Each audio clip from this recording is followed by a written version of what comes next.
आपण करतोय मूग डाळ आणि तांदळाच्या पिठाचा डोसा। त्यासाठी मी मूग डाळ सालाची 2 तास आधी भिजत घातलेली होती। त्यानंतर मूग डाळीमध्ये हिरव्या मिरच्या, कोथिंबीर आणि अद्रकाचा तुकडा टाकून मिक्सरमध्ये वाटण करून घेतलं। त्यानंतर अर्धा वाटी तांदळाचं पीठ यामध्ये ॲड केलं आणि अशा तऱ्हेचं बॅटर तयार करून घेतलं।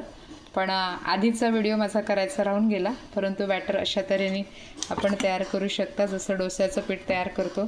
त्यानंतर ह्या नॉनस्टिक पॅनला आपण थोडंसं तेल लावून घेऊया आणि त्यावर आपण आपला डोसा पसरवूया। हा डोसा अतिशय कमी कॅलरीजयुक्त, प्रोटीनयुक्त आणि सर्वांना आवडेल अशी ही रेसिपी आहे। अतिशय कमी वेळात होणारी न्यूट्रिशियस ही रेसिपी आज मी आपल्यासाठी आणलेली आहे। तुम्ही स्वतः, तुमचं कुटुंबीय असं सर्वजण ह्या रेसिपीला एन्जॉय करू शकता। आणि आपण बघू कशा तऱ्हेने हा गोल्डन ब्राऊन खरपूस होईपर्यंत आपल्याला भाजायचं आहे। थोडंसं आपण मीडियम लो अशा फ्लेमवर याला भाजूया।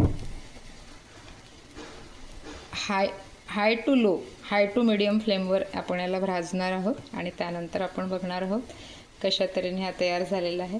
ऑलरेडी माझे 2 डोसे ते तयार झाले। त्यानंतर मला आठवलं की माझ्या प्रेक्षकांना, माझ्या न्यूट्रिशियस फॅमिलीला जे स्वतःच्या हेल्थविषयी कॉन्शियस आहेत त्यांना आज आपण ही रेसिपी शेअर करूया।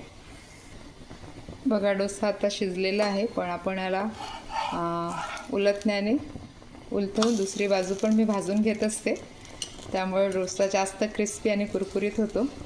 तर असा हा डोसा हा सगळ्यांसाठी अतिशय उपयुक्त, आरोग्यदायी, लहान मुलांपासून वयोवृद्ध लोकांपर्यंत सगळ्यांनी एन्जॉय करावा। यामध्ये थोडे तीळसुद्धा मी घातलेले आहेत जे कॅल्शियम रिच म्हणून आपण आपल्या फॅमिलीसाठी उपयुक्त आहेत। आणि सारणामध्ये मीठ पण ॲड केलेलं आहे जे सांगायचं विसरले।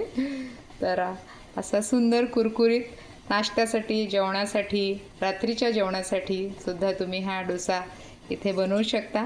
तुमच्या पार्टीजसाठी पण हा डोसा तुम्ही तयार करून तुमच्या फ्रेंड्सना खाऊ घालू शकता आणि एन्जॉय करा, खात राहा। अशाच सुंदर सुंदर रेसिपीजसाठी आणि हेल्थ टिप्ससाठी माझं चॅनलला नक्की लाईक, शेअर अँड सबस्क्राईब करा। Thank you so much for watching.